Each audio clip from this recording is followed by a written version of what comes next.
नमस्कार मित्रांनो, welcome to S class education. तर तुम्ही सगळेच आता 10th मधून 11th मध्ये जाताय. 11th मध्ये जातानाच आपण 12th चाही विचार करतो. मग तुमच्या मनामध्ये असा प्रश्न असेल की आता 11th-12th ला जेव्हा मला अभ्यासाला सुरुवात करायची आहे, तेव्हा मी क्लास किंवा कोचिंग क्लासेस जॉइन करावे का?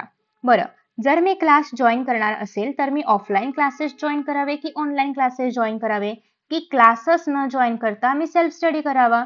तर असे बरेचसे क्वेश्चन्स तुमच्या मनामध्ये असतील. तर या सगळ्यावरचा आजचा हा व्हिडिओ जो आहे तर तो असणार आहे वन स्टॉप सोल्युशन. आता पहिली गोष्ट तर अशी, की आता जे आपलं एप्रिल-मे चालू आहे, म्हणजे एप्रिल साधारणतः संपेल आता आणि मे चालू होईल. तर बऱ्याचशा ज्या बॅचेस असतात तर त्या 15th एप्रिल, 30th एप्रिल किंवा मे महिन्यामध्ये वगैरे चालू होतात. 11th-12th कंबाईन क्लासेस असतात. सो त्याच्यामुळे तुम्हाला आत्तापासूनच थोडंसं याच्यावरती रिसर्च करावा लागेल किंवा स्वतःचा डिसिजन घ्यावा लागेल, की तुम्हाला नक्की क्लास जॉइन करायचा आहे की सेल्फ स्टडीज करायचा आहे. याचं कारण असं आहे, की जर तुम्ही नंतर हा डिसिजन घेतलात साधारणतः जून-जुलैमध्ये किंवा कॉलेज चालू झाल्यानंतर 11th तर तेव्हा ऑलमोस्ट लेट झालेला असतो. कारण म्हणजे असं बघायचं म्हटलं तर 80% पर्यंत मुलांचं ठरलेलं असतं, की त्यांना काय घ्यायचं आहे पुढे, कुठले विषय घ्यायचे आहेत किंवा क्लास जॉइन करायचा आहे की नाही करायचा आहे आणि मग ते लोकं आत्ताच्याच बॅचेसमध्ये एनरोल करतात आणि तुम्ही जर नंतर त्या बॅचेसमध्ये जायचं म्हटलं तर ऑलरेडी काही सिलेबस म्हणजे थोडाफार पहिले दुसरे चॅप्टर जे आहेत तर ते शिकवून झालेले असतात. मग परत तुम्हालाच ते समजायला कठीण जाऊ शकतं. त्याच्यामुळे जे काही तुम्हाला डिसिजन घ्यायचा असेल तो लवकरात लवकर घेण्याचा प्रयत्न करायचा आहे. आता सगळ्यात पहिली गोष्ट म्हणजे तुम्हाला माहिती आहे की आपण ॲक्चुअल क्लास न लावता सेल्फ स्टडी जरी करायचं म्हटलं तरी पण आपल्याकडे खूप सारे ऑप्शन्स अवेलेबल आहेत. सगळ्यात महत्त्वाचा ऑप्शन म्हणजे आपल्याकडे YouTube अवेलेबल आहे. त्यासोबतच आपल्याकडे मी आता इथे कुठल्याही पेड कोर्सबद्दल नाही बोलणार आहे, कारण आपण सेल्फ स्टडीबद्दल बोलतोय. सो जे काही फ्री रिसोर्सेस अवेलेबल आहेत त्याच्याबद्दल मी बोलणार आहे. ठीक आहे? सो आपल्याकडे ऑप्शन्समध्ये वायटी आहे, म्हणजे YouTube आहे, आपले Google बाबा आहेत किंवा आपला ChatGPT आहे. तर बेसिकली हे सगळे ऑप्शन्स आपल्याकडे अवेलेबल आहेत, जे आपल्याला सेल्फ स्टडी थ्रू अभ्यास करायला मदत करतील. दुसरा जो ऑप्शन आहे तर तो क्लासवाला. आता क्लास म्हणजे काय तर ॲक्चुअल आपण कुठलीतरी बॅच जॉइन करतोय. मग ती ऑफलाईन असेल किंवा ऑनलाईन असेल तो मुद्दा वेगळा आहे. पण ॲक्चुअली आपण काहीतरी जॉइन करतोय, पैसे देऊन जॉइन करतोय त्याला मी क्लासमध्ये कन्सिडर करणार आहे. कारण ती एक कमिटमेंट असते. जेव्हा आपण ऑनलाईन असो किंवा ऑफलाईन असो कुठेही काहीतरी पे करतोय तेव्हा ती एक कमिटमेंट असते. ठीक आहे? सो त्याला आपण एक क्लास म्हणूनच म्हणणार आहोत, सेल्फ स्टडी म्हणून नाही. सेल्फ स्टडी इज लाइक तुम्ही फ्रीमध्ये जे पण रिसोर्सेस यूज कराल ते सगळं असणार आहे सेल्फ स्टडी. ठीक आहे? आता बॅचमध्ये जेव्हा तुम्ही एनरोल करताय, मग ती ऑफलाईन असू देत किंवा ऑनलाईन असू देत, दोन्ही कुठल्याही प्रकारच्या बॅच असू शकतात. सो तुमची बॅच जर ऑफलाईन असेल, तर बघा आता ऑफलाईन आणि ऑनलाईनचे आधी आपण तोटे आणि फायदे समजून घेऊया आणि मग आपण तुम्ही काय केलं पाहिजे ते आपण बघणार आहोत. सो एक तर ऑफलाईन बॅच आहे किंवा ऑनलाईन बॅच आहे. ऑफलाईन जर असेल एक तर पहिली गोष्ट ऑफलाईनच्या फीस खूप जास्त हाय असतात. तेच जर आपण कंपॅरिझन केलं ऑनलाईन बॅचेस सोबत तर त्यांच्या फीस कंपॅरेटिव्हली खूप जास्त कमी असतात कंपॅरिझन करायचं म्हटलं तर. ठीक आहे. दुसरी गोष्ट अशी आहे की तुम्हाला ऑफलाईन क्लासेसमध्ये आता डिपेंड्स की तुमच्या घराजवळ असेल तर ठीक आहे, तुम्हाला ट्रॅव्हलिंग करावं नाही लागणार. पण घरापासून लांब असेल किंवा तुम्ही जर तुमच्या घरापासून सपोज तुम्ही एखाद्या गावामध्ये राहताय आणि तुम्हाला तिथून तालुक्याच्या ठिकाणी वगैरे जावं लागते क्लाससाठी, तर ट्रॅव्हलिंगसाठी प्रचंड वेळ जातो. सो या ठिकाणी जो टाईम सेव्हिंग फॅक्टर आहे तो ऑफलाईनमध्ये अजिबात नाहीये.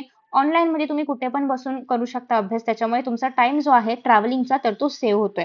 सो दुसरा फॅक्टर आहे तो म्हणजे ट्रॅव्हलिंगचा. ठीक आहे. इथे तुम्हाला ट्रॅव्हलिंग जे आहे तर ते नाही करावं लागणार. हा पेन काय झालेला उठत का नाहीये मध्ये-मध्ये? व्हॉटएव्हर. चला. तुम्हाला मुद्दा कळला ना? ठीक आहे. त्यानंतर तिसरा फॅक्टर आहे तो म्हणजे असं, की जेव्हा तुम्ही ऑफलाईनमध्ये जाता तेव्हा खूप मोठी बॅच असते. ठीक आहे. तुमच्याकडे खूप मोठी बॅच आहे.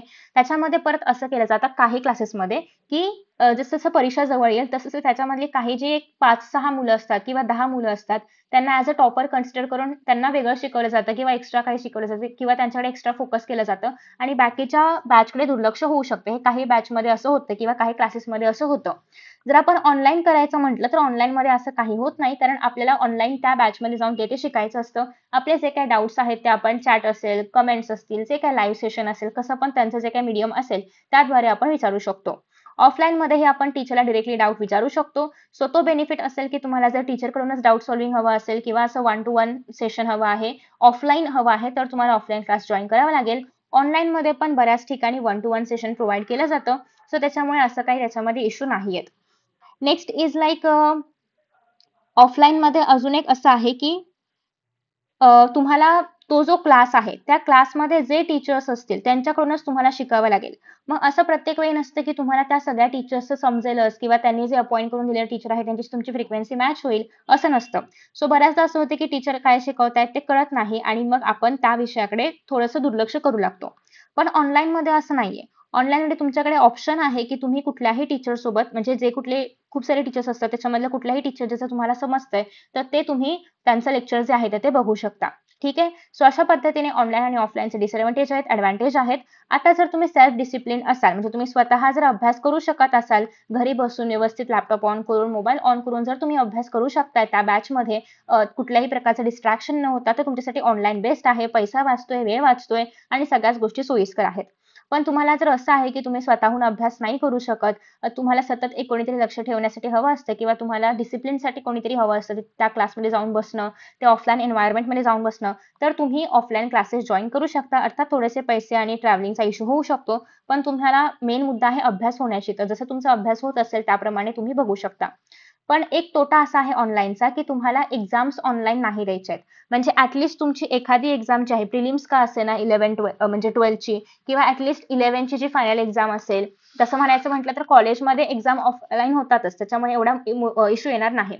पण जे कॉम्पिटिटिव्ह एक्झाम्स वगैरे असतात, एम-एस-टी, सी-ई-टी असेल, नीट असेल, जे-डबल-ई असेल, हे सगळे जे आहेत तर ते एक्झाम सेंटरवरती जाऊन होतात. ठीक आहे. त्याच्यामुळे तुम्हाला एक्झामसाठी शक्यतो ट्राय करायचा आहे, की तुम्ही ऑफलाईन एखादी टेस्ट सीरीज जॉइन करावी. जेव्हा एक्झाम जवळ येईल तेव्हा त्याच्या 1, 2 किंवा 3 महिने आधी वगैरे, जेणेकरून तुम्हाला ऑफलाईन एन्व्हायर्नमेंटची पण सवय होईल. कारण कधी-कधी काय होतं, की आपल्याला फक्त ऑनलाईनची सवय असते आणि ॲक्चुअल त्या एन्व्हायर्नमेंटमध्ये, एक्झामच्या एन्व्हायर्नमेंटमध्ये गेल्यानंतर आपल्याला खूप जास्त स्ट्रेस होऊ लागतो किंवा टेन्शन येऊ लागतं. तर असं होऊ नये. ऑफलाईनची पण सवय असावी यासाठी तुम्ही एंड मोमेंटला म्हणजे एक्झाम जेव्हा जवळ येईल तेव्हा काही टेस्ट सीरीज वगैरे निघतात ऑफलाईन, तर तेव्हा ते जॉइन करू शकता. सो दॅट तुम्हाला दोन्ही पण एन्व्हायर्नमेंटची सवय राहील. ठीक आहे. सो हा थोडासा तोटा आहे ऑनलाईनचा जो तुम्ही टेस्ट सीरीज वगैरे जॉइन करून हे म्हणजे सुरळीत करू शकता. ठीक आहे. तर तुम्हाला जर स्वतःमध्ये डिसिप्लिन असेल तर ऑनलाईन इज द बेस्ट आणि जर तुम्ही ॲक्चुअल तिथे जाऊनच बसणं वगैरे असं हवं असेल तर ऑफलाईन यू कॅन चूज. दुसरं आहे सेल्फ स्टडी. जर तुम्हाला असं कुठलाही स्ट्रक्चर्ड कोर्स नको आहे, तुमचं असं असेल की काही टॉपिक्स किंवा काही सब्जेक्ट्स मी स्वतः करू शकते आणि एखाद दुसऱ्या सब्जेक्टलाच फक्त मला काही व्हिडिओज बघावे लागतात, त्यात पण मी स्वतः वाचून वगैरे करू शकते. असं असेल तर सेल्फ स्टडी बेस्ट आहे कुठल्याही याला जॉइन न करता. कारण तुम्ही पाहिलं असेल तर आता YouTubeवरती पण ऑलमोस्ट सगळ्या टीचर्सनी सगळा सिलेबस शिकवलेला आहे. सगळे व्हिडिओज अवेलेबल आहेत. जे काही पेड बॅचेसमध्ये होतात ते सगळं तुम्हाला YTवरती फ्रीमध्ये पण बघायला मिळतं. त्याच्यामुळे जर तुम्ही सेल्फ डिसिप्लिन असाल, जर तुम्ही स्वतःचं प्लॅनिंग बनवून स्वतः तुमचा सिलेबस ट्रॅक करू शकत असाल, की या मंथपर्यंत माझं एवढं शिकवून म्हणजे स्वतःला शिकवून किंवा स्वतः शिकून झालं पाहिजे. कारण ऑनलाईन बॅचेस किंवा ऑफलाईन बॅचेसमध्ये एक स्ट्रक्चर, एक शेड्यूल ठरलेलं असतं. सो तुम्ही त्याप्रमाणे शिकत गेला तर तुमचा सिलेबस पण त्या पद्धतीने पूर्ण होतो. पण जेव्हा तुम्ही पूर्णतः सेल्फ स्टडी करताय तेव्हा तुमच्याकडे कुठलंही शेड्यूल नाहीये. सो तुम्हाला स्वतःचं शेड्यूल स्वतःच बनवायचं आहे आणि त्यानुसार ट्रॅक करत राहायचंय. पण यासाठी खूप जास्त डिसिप्लिन, मोटिव्हेशन आणि कन्सिस्टन्सी लागते. जर तुमच्याकडे ते असेल आणि तुम्ही हे 2 वर्ष कंटिन्युअसली करू शकत असाल, तर तुम्ही कुठल्याही बॅचमध्ये एनरोल न करता फक्त आणि फक्त सेल्फ स्टडीच्या आधारावरती पण चांगले मार्क्स मिळवू शकता. चांगले काय तेवढेच मार्क्स मिळवू शकता जेवढे लोकं ऑनलाईन आणि ऑफलाईन कोचिंग लावून पण मिळवतात. ठीक आहे. सो असं कोणी काही स्वतःला कमी लेखायचं नाहीये. जर तुम्ही सेल्फ स्टडी करणार असाल तर उलटं ते बेस्ट आहे. तुमच्या मनाप्रमाणे तुम्हाला जो विषय हवा असेल त्या विषयानुसार तुम्ही अभ्यास करू शकता किंवा त्या विषयाचा अभ्यास तुम्ही त्या दिवशी करू शकता कुठल्याही स्ट्रक्चरमध्ये न पडता.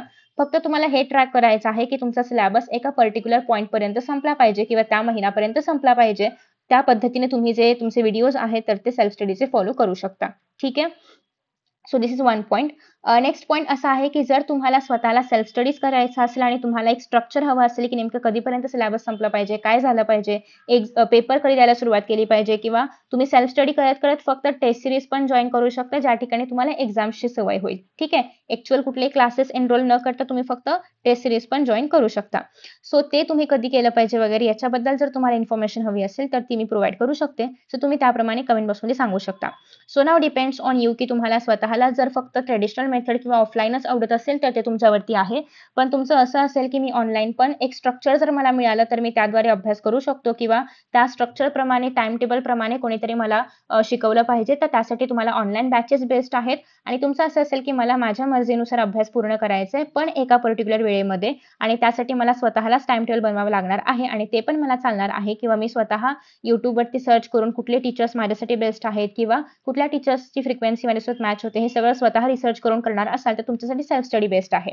सो डिपेंडिंग अपॉन तुम्हाला काय करायचं याच्यावरती, कारण तसंही बघायचं म्हटलं तुम्ही ऑफलाईन क्लासेसमध्ये गेलात ठीक आहे, पण असं नाही होणार की सगळ्याच टीचर्सचं तुम्हाला समजेल किंवा सगळेच टीचर्स तुमच्या फ्रिक्वेन्सीशी मॅच करू शकतील असं होऊ शकतं. तुम्ही इतके वर्ष झाले शिकताय, त्याच्यामुळे हे नक्कीच पॉसिबल आहे की तुम्हाला असे काही टीचर्स भेटतील ज्यांच्याशी तुमचं मॅच नाही होत आहे किंवा तुम्हाला कळत नाही ते काय शिकवतायत. ते अल्टिमेटली तुम्हाला परत येऊन YouTubeवरती बघावं लागतं. असं खूपदा झालं असेल.